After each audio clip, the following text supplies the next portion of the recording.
It's Friday, everybody. It's Friday. It's the end of another week. It's the end of another good week in the Word. And it's been a good week in the Word. It's also the end of the Northern Kingdom today, the end of Israel. Gosh, this is a tough chapter, but I'm glad you're with me. My name is Tim Harris. I'm pastor at Woodburn Baptist Church, and this is called 10 with Tim. We get together each day, Monday through Friday, 10 o'clock, give or take a minute. We take 10 minutes. And we just go verse by verse through the Word of God. That's what we do, and that's where you are. I know that most of you don't join me live, and I understand that. Some of you catch the audio podcast later on Spotify. Others of you just watch when you can on Facebook or YouTube, and I'm happy with that. You know, the fact that you would choose me, and you could do anything, but the fact that you would choose me as a partner in Scripture is just an honor for me. So thank you so much. Thank you so much. I don't claim to know any more than anybody. I just try to read ahead. I'm trying to read before 10 o'clock, you know, and put my thoughts down so we can share them together and we grow together. And you make me better. So I love you. I love you for that. So thank you so much. So like I say, it's the end of a week in the Word, but it's also the end of Israel. As we left off yesterday, Ahaz. Don't get me started again on Ahaz. Ahaz sort of capitulated over to the Assyrians. And so, you know, they're just puppet kings now. I mean, Assyria is the superpower, and they just sort of continue in their place until Assyria has no more use for them. There is a new king. By the time we get to chapter 17, Hoshea, son of Eli, is ruling in Israel. He actually has a pretty long reign, about 9 years, which is kind of surprising, but he's evil. Not as bad as the others, but you know, don't get your hopes up. He's not going to turn out well. Hoshea, if you're wondering, it's the same name as Hosea the prophet. It's the very same name. It's also related to the name Joshua and also Yeshua. You know, the name we get for Jesus. It's a name that means something like deliverer, which is kind of ironic and tragic in the same way that, you know, it's Joshua who leads the people into the land, and in this case, it's Hoshea, you know, the king here, who is the very last king of Israel. Israel collapses right here in chapter 17. It's just terrible. Verses 1 through 6 sort of describe the imperial, you know, onslaught here in chapter 17. I don't know what happens, but as I say, there's a new king in Assyria. His name is Shalmaneser. If you're wondering if I pronounce these, I have no idea how to say his name. I have no idea how to say Shalmaneser. I just try to say it smooth, you know, so y'all think, man, that sounded good. Shalmaneser is a new king of Assyria. Somehow Hoshea gets on his bad side. Hoshea is paying heavy tribute. There's no surprise there. So's everybody, you know.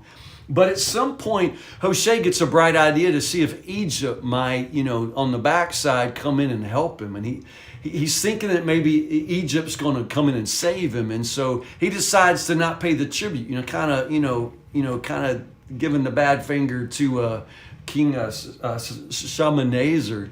But that doesn't go over very well. So King Shalmaneser comes up against King Hoshea in Israel. He takes Hoshea, puts him in prison, and then the king of Assyria just invades the entire land, and he besieges the city of Samaria. Samaria was a well-fortified city. We've had, you know, Samaria under siege already, and once more here. It's a hard city to take, but it must be an easy city to just camp around and wait, and that's what they do. It takes 3 years, but Samaria ends up collapsing. And notice right there, saddest words ever in verse 6. The people of Israel were exiled to Assyria. You know, the exile begins. It's so sad. It's so terrible.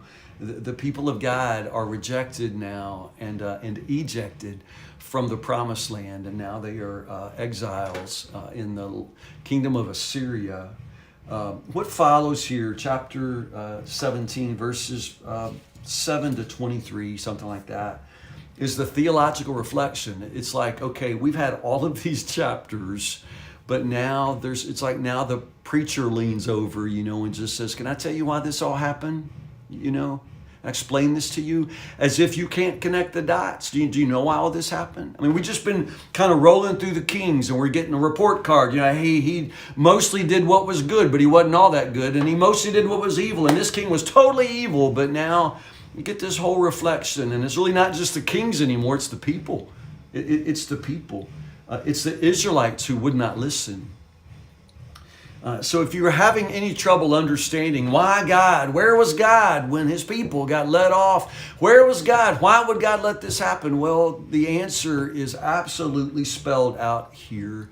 They were not faithful, and they had multiple opportunities. I know. We've been reading chapter after chapter of all these kings, and most of them, total knuckleheads, but every single one of them represents God giving people more time. I mean, I probably would have pulled the plug on both kingdoms a long time ago, and you would too, because who's got this kind of patience, just to let them continue to worship other gods? I mean, wasn't that like commandment number 1? Thou shalt have no other gods before me. And here we go. I mean, there may be 10 commandments, but they couldn't get past commandment number 1. They couldn't keep commandment number 1. And that's sort of the theme here in 2 Kings chapter 17. There's the indictment and the sentence if it's a court of law.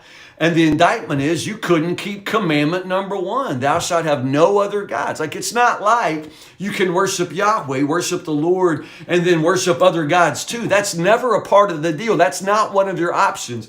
Thou shalt have no other gods, but man, they don't manage to listen. And so that's the indictment, and then here's the sentence. You have not kept the covenant, so you're rejected and exiled.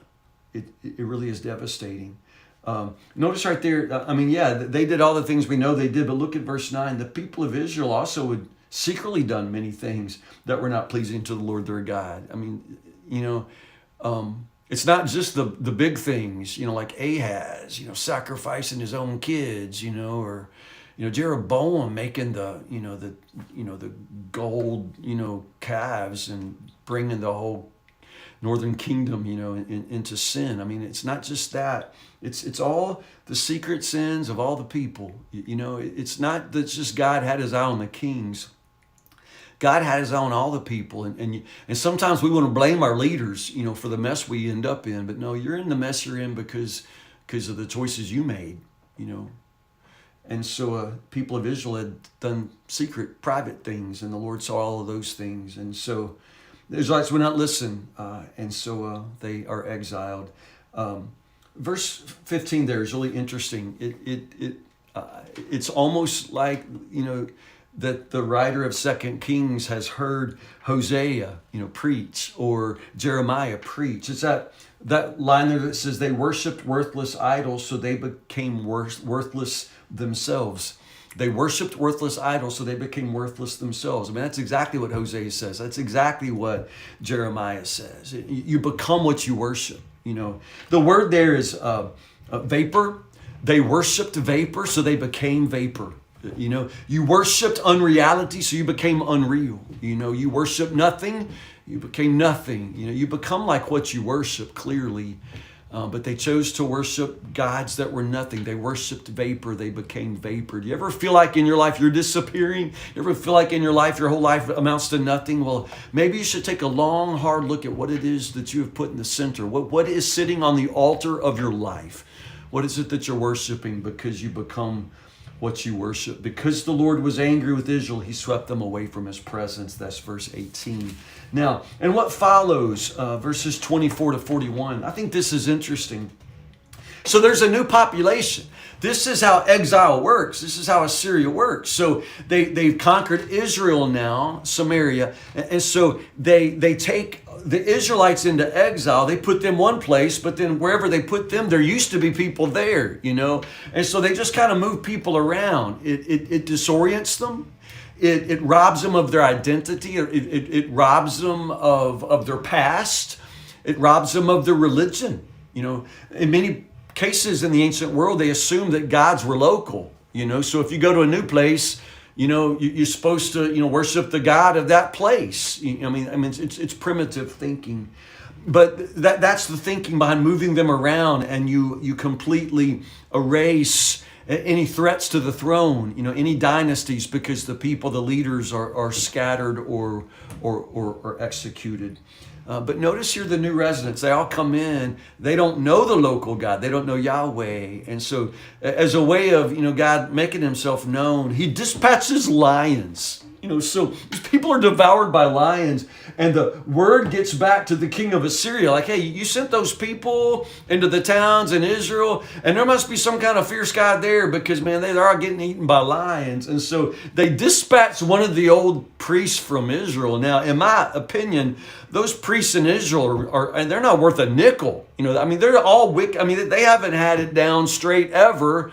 But this one must have something together. He comes back and shows them basically how to worship Yahweh in the way he worshiped Yahweh, which was like Yahweh and then worship everybody else. You just add Yahweh to your mix of gods, and that's what they do. But I think it's amazing how this chapter ends, because if you read carefully there, if you notice, God invites this new population in.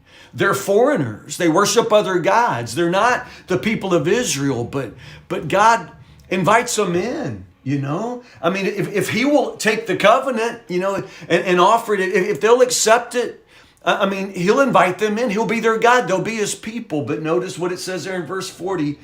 These people wouldn't listen either.